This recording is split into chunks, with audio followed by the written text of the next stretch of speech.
കേരള സർക്കാർ സാംസ്കാരിക വകുപ്പിന് കീഴിൽ പ്രവർത്തിക്കുന്ന മഹാകവി മോയിൻകുട്ടി വൈദ്യർ മാപ്പിള കലാ അക്കാദമി സംഘടിപ്പിച്ച മോയിൻകുട്ടി വൈദ്യരുടെ ബദർ പടപ്പാട്ട് കൃതിയുടെ 150-ാം വാർഷികം കോഴിക്കോട് കൈരളി വേദി ഓഡിറ്റോറിയത്തിൽ ഗായകൻ വി.ടി. മുരളി ഉദ്ഘാടനം ചെയ്തു.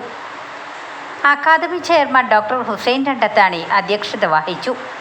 അനുബന്ധമായി നടന്ന പടപ്പാട്ട് സെമിനാറിൽ ബദർ പടപ്പാട്ട് വിവർത്തനത്തിൻ്റെ രാഷ്ട്രീയ സഞ്ചാരങ്ങൾ എന്ന വിഷയത്തിൽ ഡോക്ടർ എം.സി. അബ്ദുൽ നാസറും മോയിൻകുട്ടി വൈദ്യരുടെ പടപ്പാട്ടുകളിലെ സ്ത്രീ സാന്നിധ്യം എന്ന വിഷയത്തിൽ ബഷീർ ചുങ്കത്തറയും പ്രബന്ധങ്ങൾ അവതരിപ്പിച്ചു. പണ്ഡിതന്മാർ, ചരിത്രകാരന്മാർ, വ്യാഖ്യാതാക്കൾ ഒക്കെ ബദറിനെ കുറിച്ച് ധാരാളം പറഞ്ഞിട്ടുണ്ട്. അവയിൽ നിന്ന് ഏറ്റവും ശരിയാണെന്ന് ഉറപ്പുള്ള പാഠമാണ് താൻ സ്വീകരിച്ചിരിക്കുന്നത് എന്നൊരു ക്ലെയിം, എന്നൊരു അവകാശവാദം ബദറിന്റെ തുടക്കത്തിൽ മോയിൻകുട്ടി വൈദ്യർ നടത്തുന്നുണ്ട്. അതിന് അദ്ദേഹം ഉപയോഗിക്കുന്ന വാക്ക് എന്താണെന്നറിയോ? അതിന് അദ്ദേഹം ഉപയോഗിക്കുന്ന വാക്ക് വളരെ ശ്രദ്ധിക്കേണ്ട ഒരു വാക്കാണത്.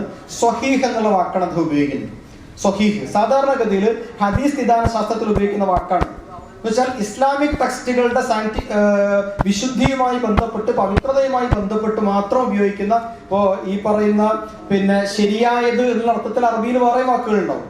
അദ്ദേഹം സ്ത്രീ കഥാപാത്രങ്ങൾക്ക് കൊടുത്തിട്ടുള്ള വലിയ പ്രാധാന്യമാണ്. അതുകൊണ്ട് മോയിൻകുട്ടി വൈദ്യരെ കുറിച്ച് ഞാനൊരു പുസ്തകം എഴുതിയിട്ടുണ്ട്. അതിലൊരു അധ്യായത്തിന് ഞാൻ കൊടുത്ത പേര് തന്നെ മോയിൻകുട്ടി വൈദ്യർ സ്ത്രീ ശാക്തീകരണത്തിൻ്റെ മഹാകവി എന്നാണ്.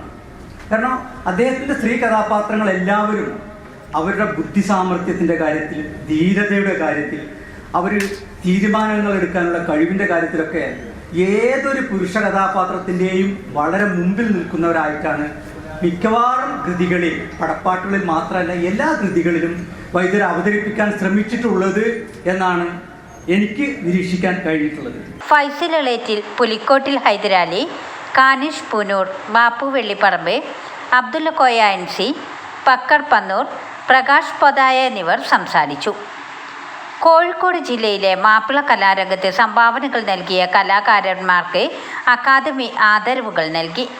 KK Abdussalam focus mall, CVA Kutty Cheruvadi, TKM Koya, TP Abdulla Cheruvadi, Leena Pappan, Susheela Venugopal, Shirley Pramod, Rahmath PP, IP Siddique, Badaruddin Parannur, Fazal Koduvally, Muneer Kolathara, Yasar Kurukkal, MK Ashraf Vaninmel, PP Muhammad Shafi, Sabi Thekkeppuram, Shanoob NM, Jubeena C Chaliyam എന്നിവരെയും കലാ കൂട്ടായ്മകളായ കാപ്പാട് കലാകേന്ദ്രം, കാലിക്കറ്റ് കോൽക്കളി സംഘം Panniyankara, Calicut Muhabbath team, Calicut Kalalaya, folk arts cultural forum, ability para sports academy Pulikkal, Kolkali team എന്നീ കലാ കൂട്ടായ്മകൾക്കുമാണ് ചടങ്ങിൽ ആദരവുകൾ നൽകിയത്. സമാപനം കുറിച്ചുകൊണ്ട് നടന്ന ഹക്കാന ഗാനമേളയിൽ വൈവിധ്യമാർന്ന പടപ്പാട്ടുകളിലെ ഗാനങ്ങൾ അരങ്ങേറി. കബീർ നല്ലളം, മുനീറ കൊളത്തറ, ഉമ്മർ മാവൂർ, റഹീന കൊളത്തറ, അൻഷിത ജാസ്മിൻ തുടങ്ങിയവർ ഗാനങ്ങൾ ആലപിച്ചു. News desk Kozhikode. വാർത്തകൾ നേരത്തെ അറിയാൻ ഫേസ്ബുക്ക് പേജ് ലൈക്ക് ചെയ്യൂ, ചാനൽ സബ്സ്ക്രൈബ് ചെയ്യൂ.